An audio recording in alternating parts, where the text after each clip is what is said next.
Yes, nabasuhuje cyane mu byubahiro byanyu, iyi ni Digital Wealth Rwanda.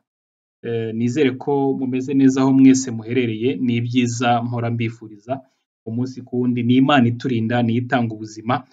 Rero hari amakuru meza mbazaniye kandi abari buyiteho, ndabizi ko hari abo ari bufashe mu buryo bumwe cyangwa ubundi, yaba abashyashya cyangwa se n'abandi bagitangira muri iyi myuga yombi. Biragufasha kumenya gutandukanya iyi myuga yombi n'uwo washyiramo ingufu muri yo. Rero niba ugiye kureba video jya wihangana uyirangize, cyane cyane ko nk'iyi ngiyi itari bufate iminota myinshi, ariko ukavuga uti yose ndayirebye, information yose ndayicigatiye, ntabyo ntakaje. Tugiye kwegeranya rero ku bijyanye na forex trading ndetse na crypto trading, turebe icyo umuntu yakora ugereranyije n'ikindi, ese bitandukanye bite. Ni ukuvuga ngo turebye kuri market hours, ku bijyanye n'amasaha, muri forex trading ni amasaha 24, bivuze ngo isoko ni kuva mu gitondo kugera, donc amasaha 24 yose riba rifunguye, ariko rikorwa mu minsi 5 muri 7, ni 5 muri 7. Noneho twajya muri crypto trading ho ni amasaha 24 naho, ariko ni iminsi 7 ho kuri 7.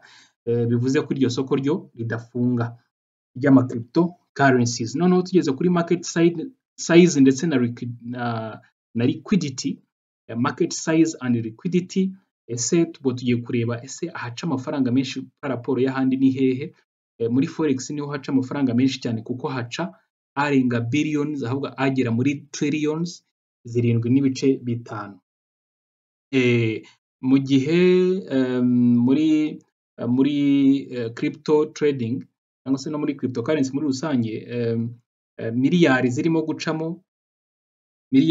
gucamo z'amadolari ubu ngubu zigeze hafi muri 4, kandi amafaranga menshi aba yibumbiye cyane cyane muri Bitcoin na Ethereum, nizo crypto zikomeye kurusha izindi. Tugiye mu bijyanye na volatility rero,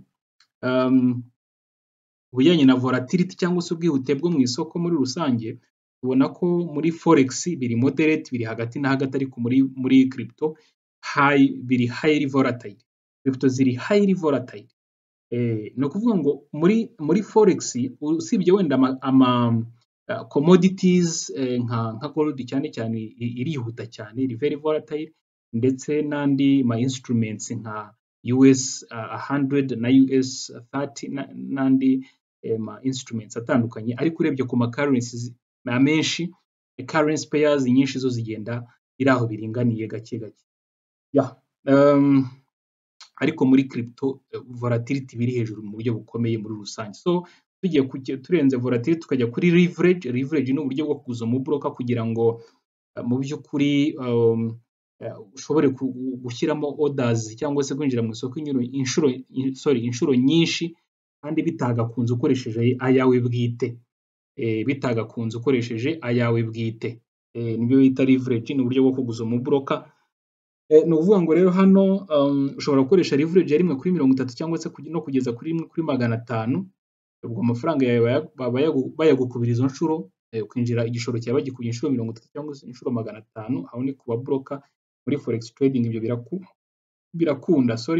Hanyuma tugiye muri crypto muri rusange, leverage ishoboka nini ushobora gukoresha muri futures ni 1%. Niyo donc bagukubira inshuro 100, ariko ntabwo barenza.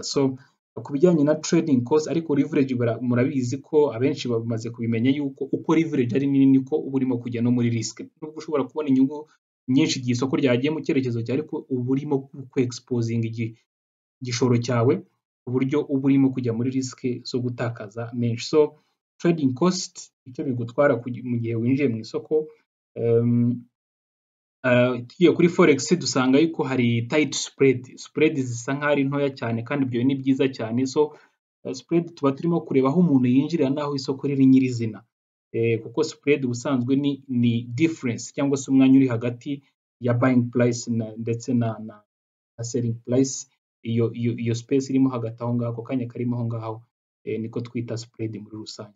Ibiri tight rero muri forex, ariko muri cryptocurrencies, aho muri crypto trading batubwira yuko ari high fees ziba ziri hejuru, ntabwo biba byoroshye muri rusange trading. Muri futures charges ziba ni nyinshi muri makeya ugereranyije. So tugiye ku bijyanye na regulations and safety, ikigereranyo nabateguriye ntekereza ko kirimo kugenda cyumvikana neza ugiye usesengura akantu kandi. So tugiye kuri regulations and safety, mu by'ukuri muri forex ho hari strong global regulations muri forex zo zirasobanutse, biri ku murongo neza, ntabwo umuntu yapfa gutakaza ye muri konti yayabitsemo, ntabwo byapfa kubaho. So tugiye muri crypto ho ziri mostly unregulated, risk of hack and scams. So baratwereka yuko regulations muri crypto bitari ibintu bifashweho cyane bihambaye, donc rero urumva icyo ngicyo ni negative side, icyo ntabwo ari cyiza. Ari gusa turabizi ko hari crypto nanone zikomeye zitapfa guhungabana nka Bitcoin, Ethereum, XRP, za Cardano, za Monero n'izindi zitandukanye. So tugiye kuri side ya technical analysis, tugiye ku bijyanye na technical analysis, no kuvuga ngo turebye kuri forex works very well, cleaner trends. Technical analysis tugiye kuyikoresha urimo kwiga isoko muri forex byakunda rwose, biragendeka, byashoboka. Ariko tugiye muri crypto byakunda, ariko nanone haba harimo noise. The market is noisier and more emotional. No kuvuga ngo isoko rishobora guhindagurika bitunguranye bitewe na emotions.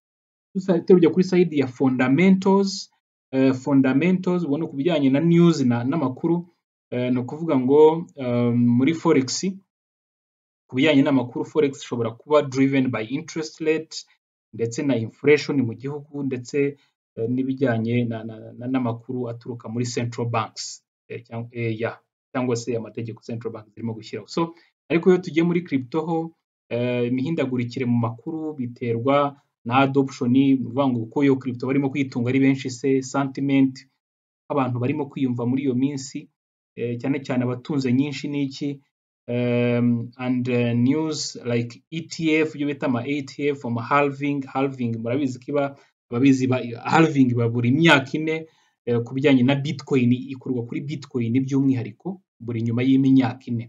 So tugiye kuri yindi point ya easy of learning, no kuvuga ngo batubwira yuko forex trading iroroshye mu by'ukuri kuba wayiga, kuyiga n'imfashanyigisho ziyigisha n'iki ntabwo byakugora, ariko bagatwereka yuko muri crypto bisa nk'ibigoranye mu kuntu, no kuvuga ngo hari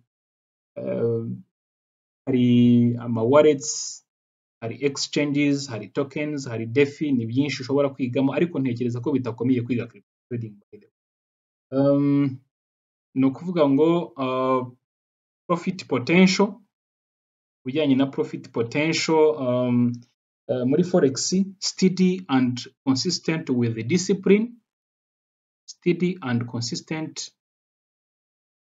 the discipline, uvuga ngo inyungu yo yagenda iboneka rwose uramutse ufite mabwiriza ngenderwaho cyangwa se discipline muri wowe. Explosive gains but also big losses, ariko muri crypto ushobora kubona inyungu nyinshi, kimwe nuko ushobora kubona ibihombo byinshi, ubwo ni kuri side ya profits. So turebye ku kindi best for, no kuvuga ngo forex ni nziza ku bantu bashaka gukora scalping, bashaka gukora swing trading ndetse na long term stability. Ibyo abantu bacuruza mu gahe gato cyane mu munsi y'iminota 30, swing trading bashyiramo order zikamara igihe, ibyo ndetse bashaka no kuzatina mu mwuga mu gihe kirekire, forex niyo yaba ari nziza. Ariko tugiye kuri forex baratubwira ngo ushobora kuyijyamo kuri umuntu uri trend following, ukunda gukurikiza icyerekezo cy'isoko aho rigana, cyangwa se uri umuntu ukunda ibintu bijyanye na holding, kubika igihe kirekire cyane amafaranga atandukanye. Ariko turareba kuri high risk trading, no kuvuga ngo iyo tuvuze muri trading by'umwihariko isa nkaho ifite risk iri high. Bareba ku bijyanye na minimum start, iyo tugiye muri forex umuntu ashobora gutangiza hagati y'amadolari 100 na 500. Mu by'ukuri icyo gishoro urumva ko gisa nk'ikigiyemo hejuru mo gake, yamukuntumo gake, ariko iyo tugiye kuri iyo tugiye kuri ntuze kuri crypto by'umwihariko ushobora gutangiza n'amadolari 10, 20, 30 gutyo makeya aremewe.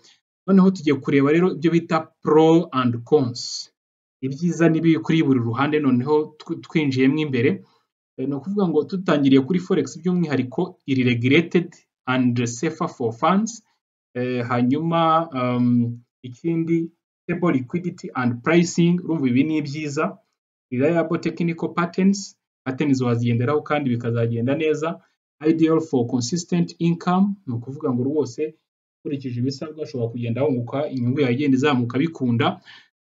Tugiye kureba ku bibi rero muri forex, ni uko ikora iminsi 5 gusa mu cyumweru, kandi ikindi lower profit potential, profit gashobora kugenda kaza ari gake gakeya kubera ko twabonye ko volatility muri rusange atari nini cyane, usibye iriya twavuze nk'ama instruments atandukanye. Ikindi kitari cyiza ni uko hari less exciting for small accounts.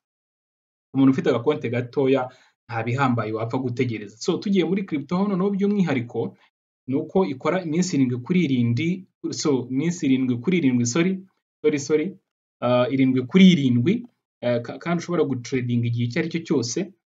Hanyuma ikindi hari huge volatility, ni ukuvuga ngo isoko riba ryihuta cyane, bivuze ngo hashobora kubonekamo big opportunities. Tubona ibyo bita lower entry barrier, donc lower entry barrier kwinjira ntago nta mbogamizi. Tukareba kuri point ya gatatu nziza ku ma cryptocurrency cyangwa se kuri crypto trading by'umwihariko, tubonamo za DeFi, NFT, new projects zihora ziza. Ibyo rero bikaba byatanga amahirwe yo kwinjiriza ahantu hagiye hatandukanye. Ariko ibibi bya crypto nabyo ziri high risk, extreme volatility biri hejuru bikabije, prone to scams, abascama binjiramo cyane, hackers and exchange collapse. Ubwo baba bavuga wenda nka FTX, urabizi ko mwarabyumvise iyo exchange ko yagize ikibazo mu myaka bari 3 gutyo ishize, niba nibuka neza. Hanyuma emotional swing, hazamo emotions cyane ku bantu bashyashya rero byagorana. Yes, regulatory protection, urumva protection nayo ntabwo iri hejuru cyane urebye muri crypto ugereranyije no muri forex. So icyo twahitamo ni iki rero? Ese wahitamo iki? Which should you choose? Ese wahitamo iki? If you are a beginner wanting safety and structure, igihe wahitamo forex. Kubera iki? Yo iri regulated, iri clean, charts ziba ziri clean zigaragara, izi kandi biroroshye kuyiga. Birimo birasomeka birumvikana. Uramutse if you are a part-time trader, uramutse ugira umwanya muke with limited hours, icyo gihe wahitamo crypto kubera yuko iboneka iminsi yose ishoboka. So if you are a disciplined trader seeking steady income, uri mu trader ufite umurongo ugenderwaho rwose, icyo gihe wahitamo forex kuko fees ziba ziri hasi, less emotional noise. Hanyuma niba if you are a risk taker chasing high rewards, uri umuntu ufata risk, ukunda gufata risk cyane, ukenera n'inyungu ziri hejuru cyane, icyo gihe wahitamo crypto kuko harimo huge volatility, hashobora kubaho high potential returns. So if you are someone wanting both income and growth, rero ushaka income ndetse no gukura mu bijyanye na finances n'amafaranga, icyo gihe wahitamo byombi, ugakoresha use forex for income kugira ngo ugire amafaranga winjiza, ugakoresha ukaba wahita yaba ari forex ujyamo ariko no muri crypto ukajyamo ushaka gushoramo donc mu gihe kirekire, ushaka gushoramo ugira izo ugura ngo uzibike igihe kirekire n'izigira ubuzamuke bufatika uzunguka. So ndumva bisobanutse rero. Mwibuka gukanda kuri like na subscribe kugira ngo aya makuru meza ya Digital Wealth Rwanda ajye abageraho ku gihe. Ni Serge nk'ibisanzwe, turi kumwe cyane, Imana ibarinde.